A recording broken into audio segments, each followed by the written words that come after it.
Good afternoon. My name is Chad Hall, and I'm here to share a report with you on how we can improve our employee motivation and performance based on player satisfaction. Allow me to share a story with you.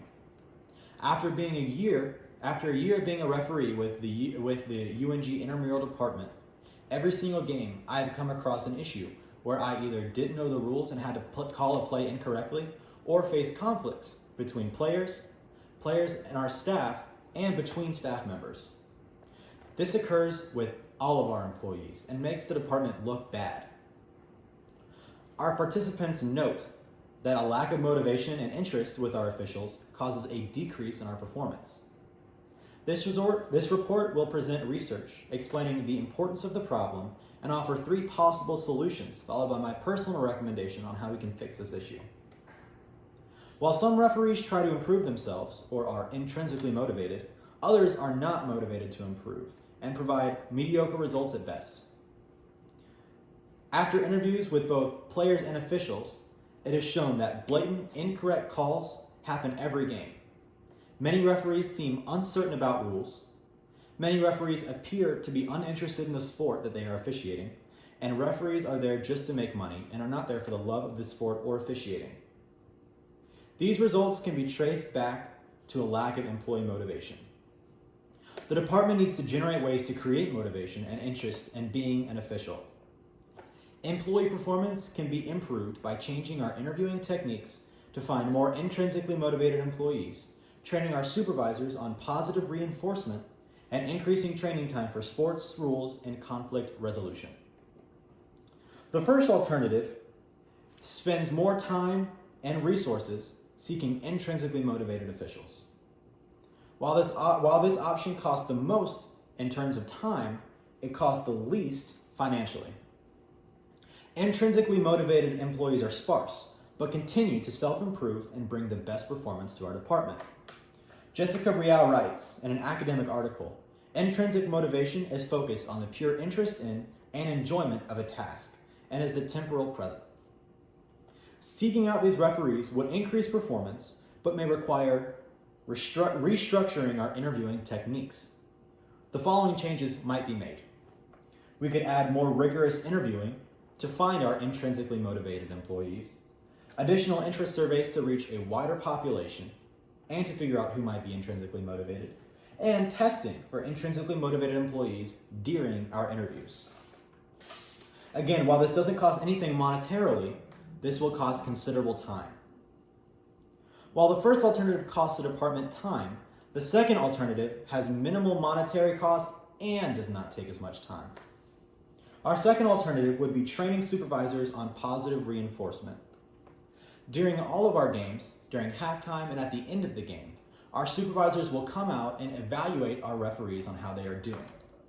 Now, many times, this is positive and is strictly for the improvement of our officials. However, an anonymous official that was interviewed noted that more positive reinforcement would motivate them to increase their performance to impress their managing staff, meaning us supervisors and our coordinator. Peggy Klaus mentions in her book, The Hard Truth About Soft Skills, that using the words "please" and "thank you" boosts employee morale. While these may seem like simple solutions, they can go a very long ways. This focuses on making all of our employees feel valued, thus increasing motivation.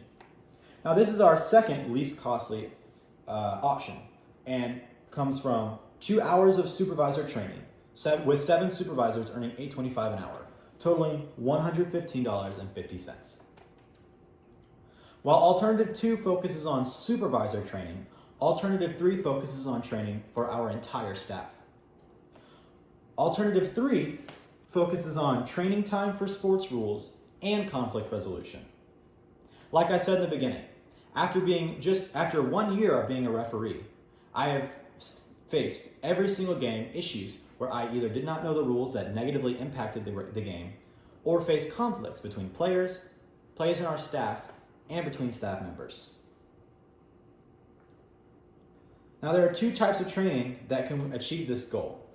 We can add additional sports training and conflict resolution training.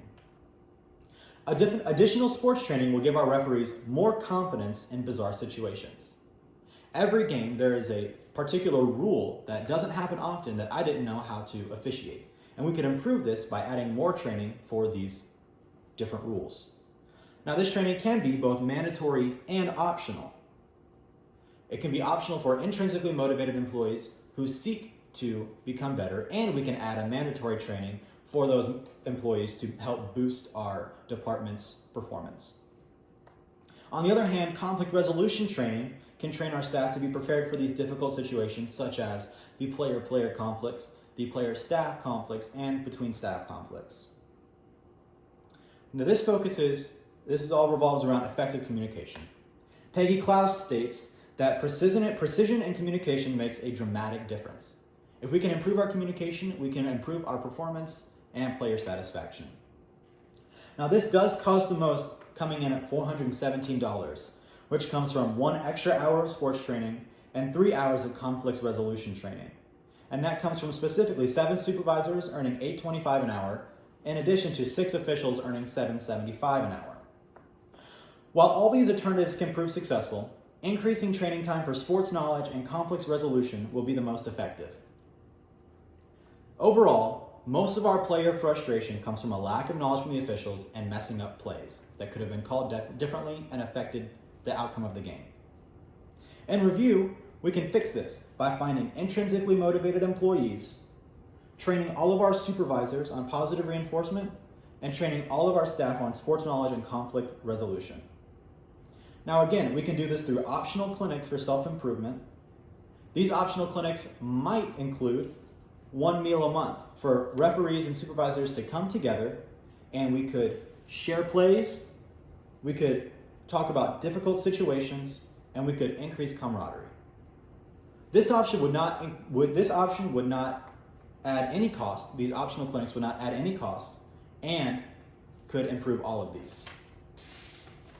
In review, if we increase our training for sports knowledge and conflict resolution, we will improve our skills, improve our product of refereeing, and improve our player satisfaction. Thank you. Here's my outline,